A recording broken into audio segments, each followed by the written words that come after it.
Таны төлөө эх орн чинь юу хийж чадах вэ гэж асуухаас өмнө та өөрөө эх орныхон төлөө юу хийж чадах вэ гэж асуу. Jan Federal.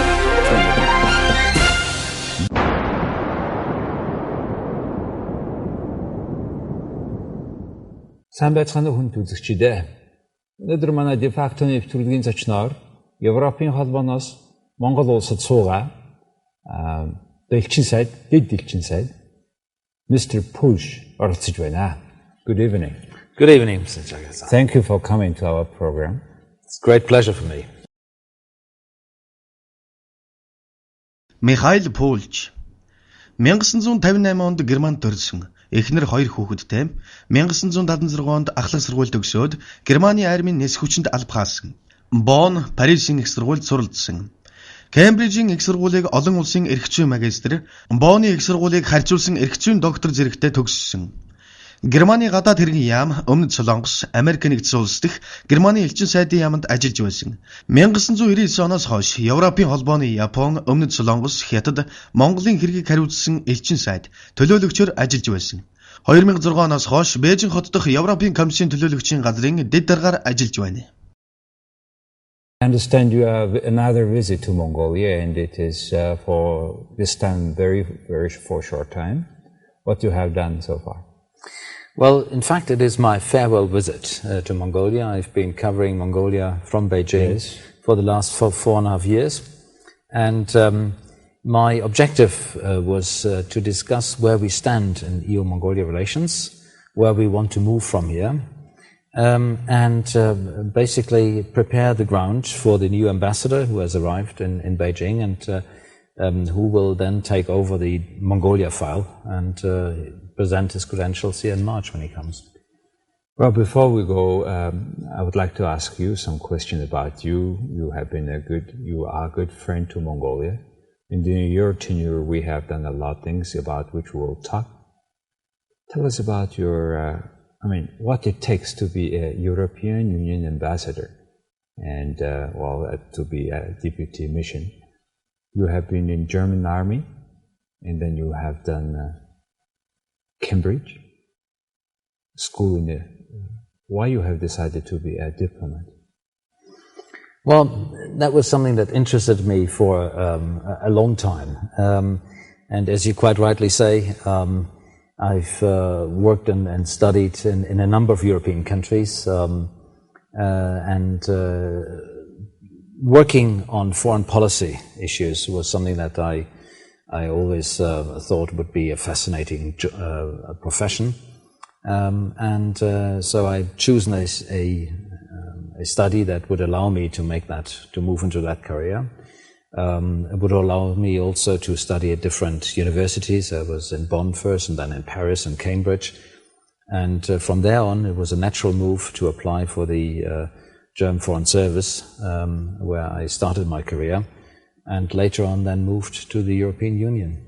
You are representing a country, in some of them you have studied, but a country which is completely not formed as like United States of America, right? Still being formed. What it takes to be ambassador? You obviously speak German, French, English.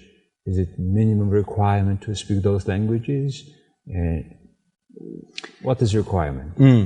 These are all working languages of the European Union. That's to say, in these 3 languages, people are required to operate. You don't have to speak all 3 of them, but the normal working language that we use most of the time would be English in Asia, French in some other parts of the world, and all 3 languages in one way or another at our headquarters. What it takes, you need to have a finished university study. You probably need to have some career experience before you join the European service, and you have to be a dedicated European. You are PhD in comparative public law. That's correct. So does it mean that you have been comparing all these laws of member countries, and what is this? Now, I did a PhD indeed on financing of political parties. That was that's something what we need to learn. A hot topic in Germany at that time in the 80s, and I combined my studies in Paris and in Cambridge, studying the system in France and in the UK, and trying to see whether we could learn in Germany a bit from different ways they were operating in those countries. Once a party in a political power, is it financed from public money? Well, all political parties do receive public money. Based on what? Based on the outcome of the elections, based on the votes that they receive, and based on the fact that they're represented in the parliament. More votes, more money. Roughly speaking. All right. Then does this money is reported publicly? That money is reported publicly. As well as expenses? As well as expenses, spending. Yes. But then again, you also have the possibility to contribute and make contributions to political parties. A private individual. As a private individual. Do you report that too? You can. From whom you are taking, as a political party, taking money for election? Do you report completely? Yes, you do. I mean, if you want to deduct your contributions to a political party from your taxes. As an individual person. As an individual person. What I mean is a political party being financed by private money. Do they report about that financing from where the money is coming from? They do. They also have to present the financial sheets. A large company. Can a large company finance all competitors in a political election, like in Mongolia? Well, any company, for instance, can choose whom they would like to support. And some companies choose to support more than one political party, and for various reasons. And there are good reasons to support the fact that there are parties in a democratic country that contribute to that process of political decision-making. So that indeed is a possibility. Okay. During your tenure that you were for last almost 4 years covering Mongolia, I know I had a pleasure to meet you every year when you were visiting the country for the last 4 years. You have gone through several elections, including the one where 5 persons have lost their life. Have you been making observations about the election and the election financing in Mongolia? I have not, about the election financing, I must say. But I obviously, like many other people, have felt that this was a very sad moment when these incidents happened here in Mongolia. I recall them at the time. I was not present in Ulaanbaatar then, but I got phone calls from the French ambassador, who was the local presidency, and we discussed the situation.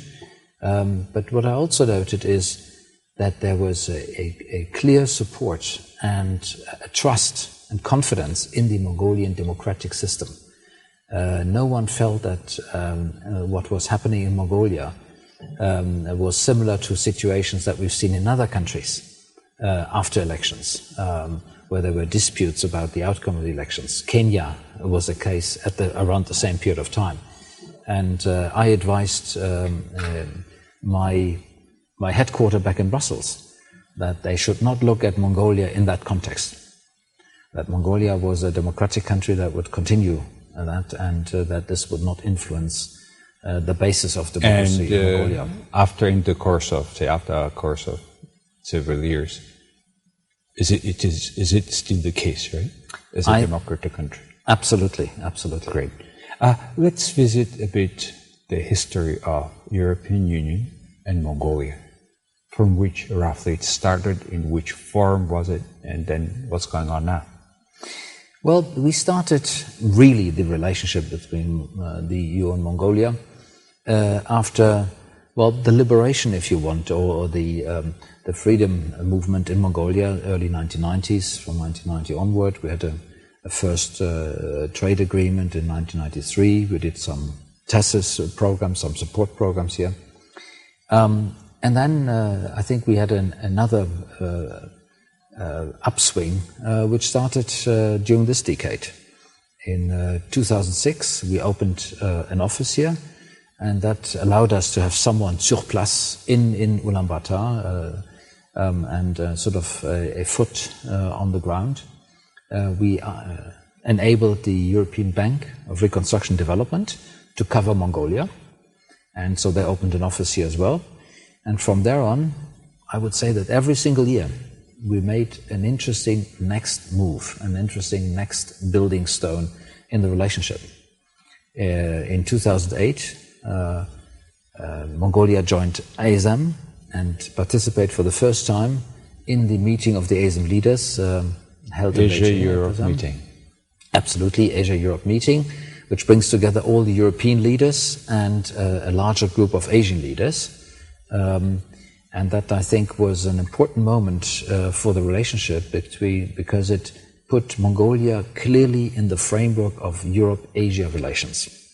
Because at the How time, do you see with bigger Asian picture, like China, big economy, then Japan, then small Mongolia? How do you see Mongolia in that context? I mean, what kind of role it can play? Mongolia can play a very interesting role. And I was mentioning ASEM because of a very important decision-making that had to take place. Did we look at Mongolia as a Central Asian country in the sort of post-Soviet context, or did we look at Mongolia as part of Northeast Asia and look at this in the Asian context? And we decided to bring it fully into that fold of Asia policy because we have a developed strategy on that. Now, what is the role that Mongolia can play in that as a small country between two giant countries around it? To a certain degree, it can work as a symbol of what you can achieve with democratization in a country. There are few countries, in fact, in this part of the world which fully made that change from authoritarian or dictatorship into a democratic country. My first posting as a diplomat was in Seoul, in South Korea at the time, when Korea went through that process in the late 1980s, from an authoritarian regime into a democracy. And like Mongolia, they have seen a change of the president and the parties that were in power in a peaceful way. And that is a big step forward for any country. And so we see that in that context, Mongolia plays a role as a country that shows this is doable, this is possible, and that is part of why we are so active in this country. ASEM meetings, it was our president went to Brussels last year, October, I believe. And next meeting will be in Asia. That's right. Where? I'm not entirely sure. I think it is in Vietnam, if I'm not mistaken. Okay. Do you expect one day Mongolia will host that meeting? That's possible. We do it every 2 years. So, by all means, Mongolia has hosted international conferences before. And there's no reason to exclude Mongolia from hosting it in the future. Let's talk about a little bit the economic aspect of the cooperation. A couple of years ago, 3-4 years ago, we have signed an agreement called GSP Plus, right? That's what correct. is this about? Well, in fact, the first GSP Plus, it's a system of general preferences for a country. Was given in 2005, and then it was renewed, and now it's up until the end of this year and can be renewed again. What it means basically is that for a group of country, a limited group of country, we allow preferential treatment and trade with the European Union. So it is trade without duties to be paid. And basically it means that our market is open without any duties for Mongolian plus products. 2,500 or so 7,200 products. Even 7,000 from Mongolia can be can be, theoretically. Imported to European Union, That's the correct. member countries of European Union, Yep. without tax. Yeah. Otherwise, how much tax pay for? Well, that depends on the product. Overall? That can vary from sort of 5% to, say, 20%, depending Customs tax or VAT tax? It's duties, customs. Only duties. Customs, yeah. But you have VATs. We have VATs. VATs, of course, would be added if a product is sold in Europe.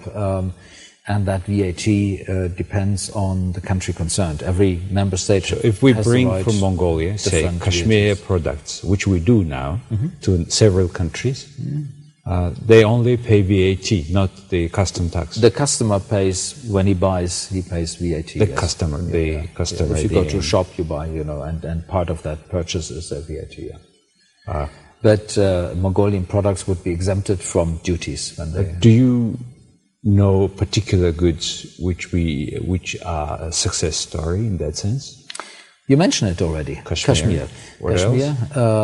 Kashmir products, wool products, I think these are two that spring to mind. And I think Mongolia has started to have a brand name and reputation and for Kashmir products made in Mongolia. And I think that is something that will be very attractive as a product. Speaking and the about brand Kashmir, reputation. for example, say Zena or Chanel, these brands and other famous brands which sells Kashmir products, they say made in, say, Italy. But Italy has no goat. All Kashmirs come either from here or from China. At the level of raw materials, does it cover the customs duty not paid? What we talked about, does it cover the raw materials? It covered raw materials, but it also covered finished materials. Okay. And in fact, one of the cooperation that we had with Mongolia is to encourage the use of raw material here in Mongolia to have added value, to produce your own Kashmir goods and products, your pullover and other products made of Kashmir. But not only Kashmir, also wool. We had a program on geographical indications that would support creating a brand name for camel wool from Mongolia, for instance. How does it go? I think it works well. People recognize now that a lot of good Kashmir products do come from Mongolia. Made in Mongolia becomes a bit of a brand name in that regard. Goat, camel, and yak, probably, other wood. Yeah. Do you think there are other promising areas in between two countries in terms of products from Mongolia? Well, I mean, one area where you, I'm sure, is a great deal of interest is the whole sector of raw materials, of rare earth in particular, where companies do realize that we need more competition and more supplies. And we see Mongolia as a very promising country in that regard. So that definitely would be an area of great interest for European companies. Certainly it's a matter of quality, meeting standards that is required in Europe. And speaking about standard, we had a wonderful contract last year. I think it is with the German ambassador, Czech ambassador was there. It was the issue of introducing European standard to Mongolia. Tell us about that. What is this? Which aspect of That's life right. it Well, covers? in fact, I was here last time, November, when we met, and signed a memorandum of understanding with the Mongolian government, finance minister, covering 15 million euros as our development cooperation budget for the next 3 years.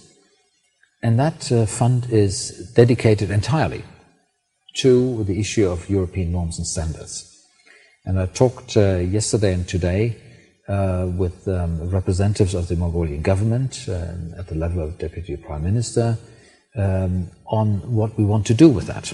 We also had meetings with various stakeholders on the Mongolian side, And I will hold a meeting with NGOs and civil society tomorrow to discuss what we do on development work in Mongolia and how we want to bring it forward.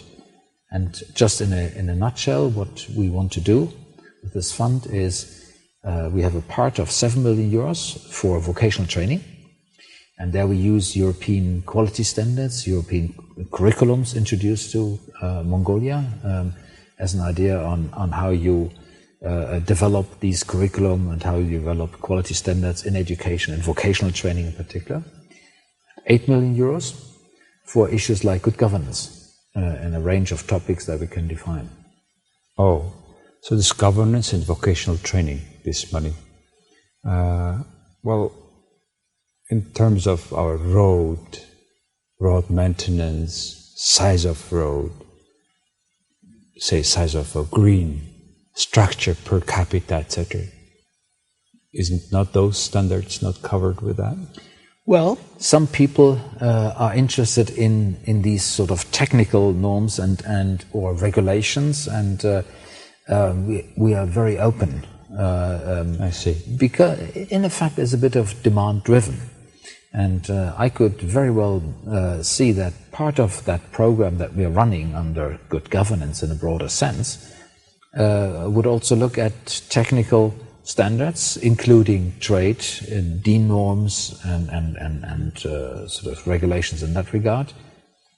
But we could also look at questions of sort of environmental regulations. Is that adaptable to Mongolia?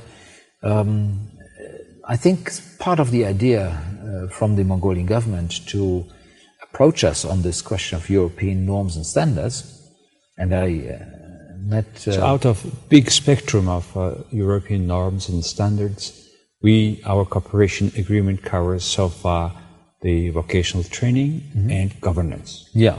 Okay, on the vocational training, say the curriculum and would there be some certificate of qualification of the graduates of that vocational training school or institute, whatever? Do you cover that part? Well, I think we have to define how we want to do it. But the underlying idea is that with the development of the mining industry, for instance, there will be a lot of possibilities and opportunities for Mongolians to work in that field or in the service industry that will develop around it. So as a country, you have an interest not to import those experts, but develop them yourself. And that means that you have to have trained people, educated people in vocational training. And so Europe, I think, has a reputation of having one of the highest standards. Would teacher come? We could look at that possibility. So you are still in the process of finalizing those? Absolutely. The action lists? Voila. We are in this phase of identification. We go through 2 or 3 phases. We identify first, what do we actually want to achieve with that fund? Okay. Then we fine-tune it, and then we present it. Will assume that they will issue certain certificate of certain qualification after training. My concern is a Mongolian who has that certification, say working in with excavator or something else, will this certificate be recognized in other countries? Will be at that level? Well, that is, I would say, another step. Mutual recognition of certificates of studies, etc., is something that has to be agreed between governments. So whether or not, say, the Korean government recognizes certificates that people present and being done here is something that you will have to look at with those countries. In Chile, these vocational training standards, curriculums, teaching, hours, are at such a level that after graduation they have received that certificate, which is recognized internationally as technician or as a particular vocational profession, right? So that's what I think, as a result of everything what we do, I think Mongolians expect. Let's talk about governance. What standards you talk about? Well, standards in that range could cover quite a range of different aspects. You could look at how you set up civil service. You could look at the question of decentralization and empowering of local government, and how do you do that best. You could look at how you set up regulations in certain fields. You mentioned environment, for instance. We could look at the relationship between municipal governing of municipalities and central government. So those are these aspects. But there are also other ones. We are looking at technical standards, standards in the trade field that can all cover under that broader sort of headline of good governance. What is something in this regard which is unusual in Mongolia? I mean, you have obviously working with China as well. What is those particular aspects you think we have to pay more attention in order to have accepted European standard in public governance?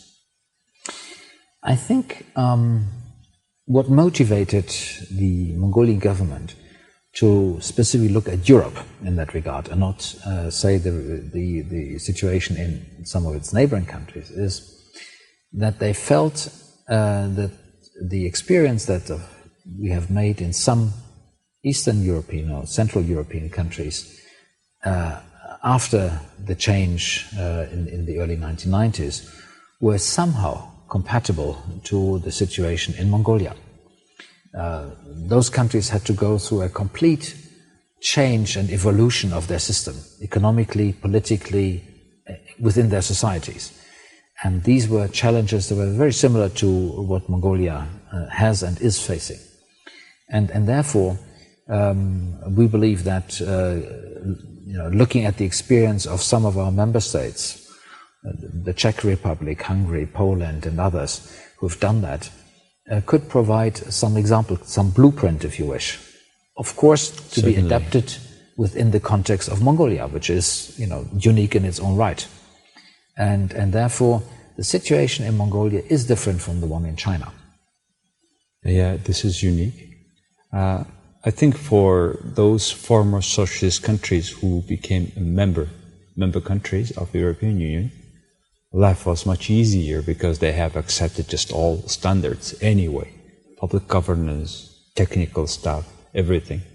Here in Mongolia, we have a bit, as you said, different situation, and which is, to me, a big hindrance. I think I would rather go and take it. It's easier, faster to take this law and regulations than change, rather than creating our own one, then fit it into the standard that is working. What do you think? Well, I think that every country has to define what works best for it in its own context.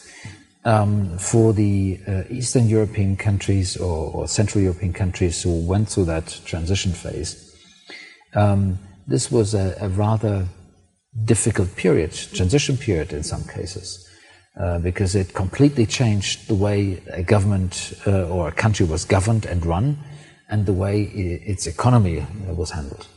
Mongolia has now one advantage in the sense that you already have a 20-year period to which you've adapted step by step to some of these changes, and now you want to take it to the next level.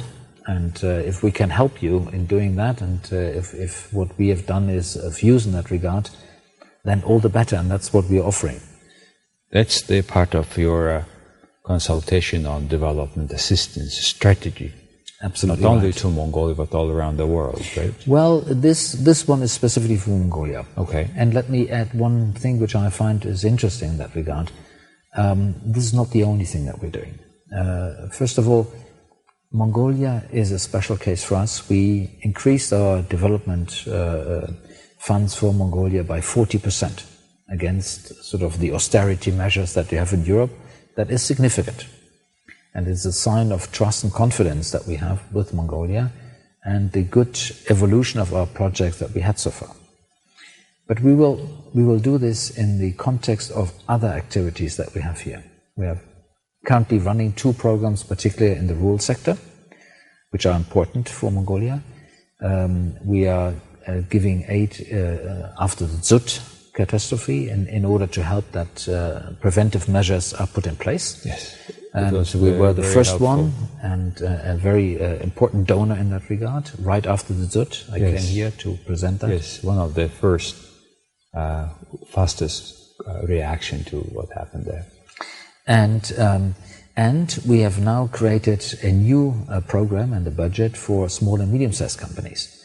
Because again, those are the companies that drive the economy, that create employment, and those will benefit from the chance and opportunities of, say, developing the mining sector here in Mongolia. Why have you called it green paper on development? Well, because we think development has to be sustainable. Yes.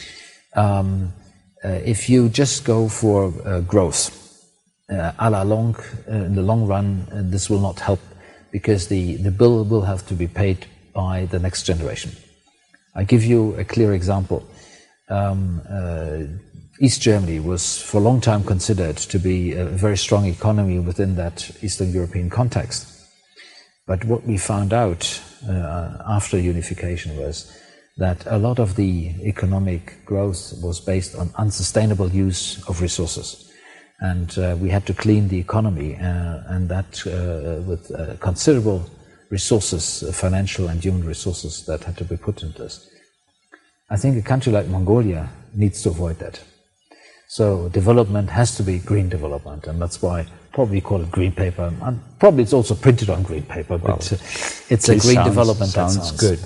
I have few questions, couple questions on human rights before we finish.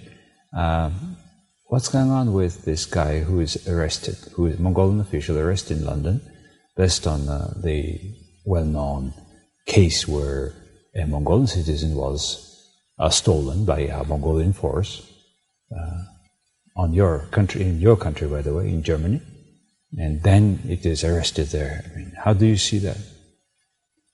Well, in fact, this is a case that is being debated or discussed in the UK at this point in time.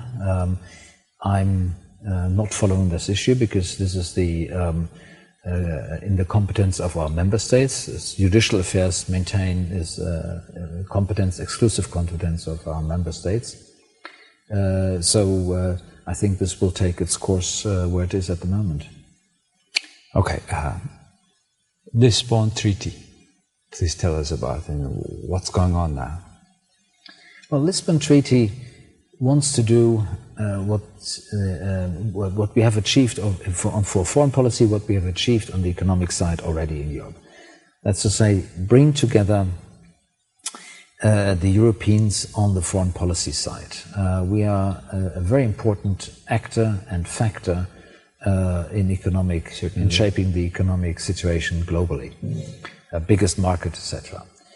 But we have been sort of less successful, perhaps, in unifying our foreign policy so far, and that's what we want to do. Therefore, the Lisbon Treaty allows us to create a European Foreign Service. And this European Foreign Service, headed by the High Representative Ashton, Baroness Ashton, has started its business, its work, on the 1st of January this year.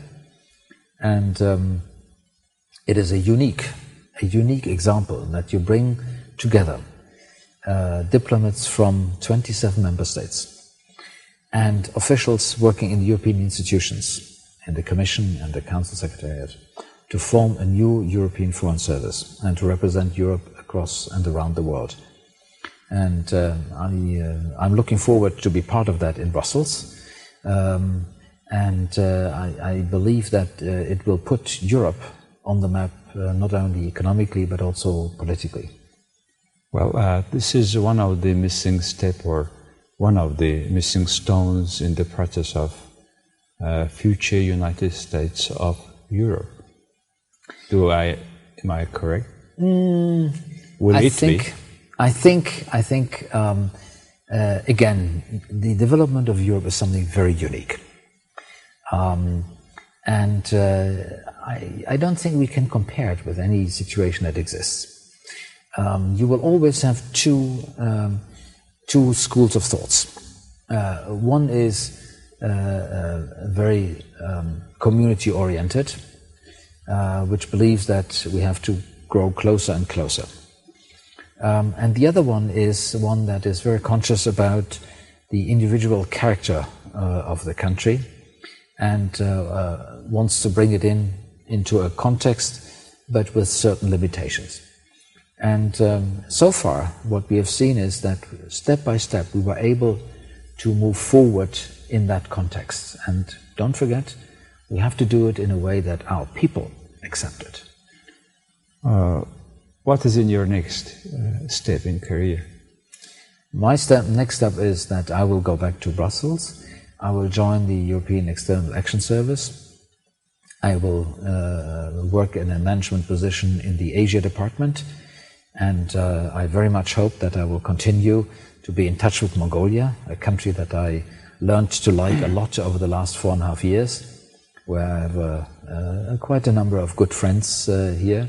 And so I hope that I will have future chances to come back and follow up on what we discussed today. What are the chances of our development? We have a partnership and cooperation agreement initialed. We have to implement it. I think this gives us a whole range of new options in the relationship. Michael, you have been a big part and you provided great leadership in developing our relations with big Europe, of a small Asian country with big Europe. And I'm personally, I think my audience will join me thanking you for great service. And we are so happy to have a big friend of Mongolia in that big country, in that particular department, working with Mongolia. I'm very pleased to hear that, and I will continue to sort of try to advance what we have been doing. It's been a great pleasure, and professionally a real challenge to do that. Thank you very much. Thank you very much indeed.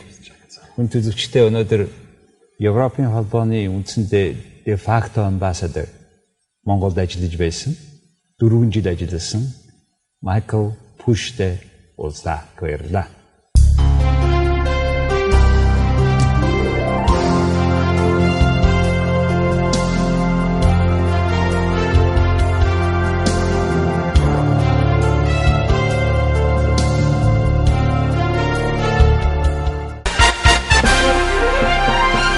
Таны төлөө эх орн чинь юу хийж чадах вэ гэж асуухаас өмнө та өөрөө эх орныхон төлөө юу хийж чадах вэ гэж асуу. Young Federal